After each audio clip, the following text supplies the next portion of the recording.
係而家想講一講一個智能嘅搜尋嘅。咁首先啦，我哋啦可以入去呢個錄影資料搜尋啦，跟住智能搜尋啦，跟住可以 set 翻一個起始時間同埋終止時間啦。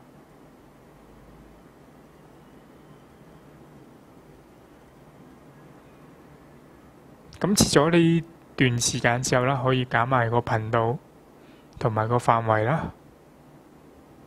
咁我覺得呢一段範圍入邊啦，頭先嗰段時間入邊可能會有一啲移動嘅物體啦，我想去搜尋啦，亦都唔想花太多時間去以往咁樣去慢慢播放，我需要好快捷咁樣去搜尋到，咁所以我就用咗呢個智能搜尋啦。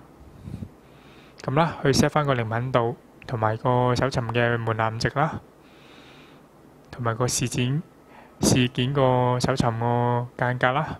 係講緊當有問題出現之後啦，咁佢隔幾耐再搜尋第二次啦。咁我而家開始搜尋啦。咁搜尋完之後啦，咁佢會列咗個表俾你啦。咁呢一個表啦，係講緊係有問題嗰陣時，佢就會 mark 低噶啦。咁我睇一睇，我呢個區域入邊幾時會嗱？我哋咧會出現咗個畫面啦，就係3:39啦。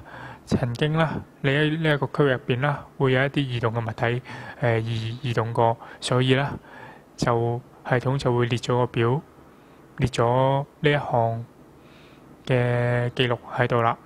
咁可以方便我哋去快速去揾到一啲問題所在。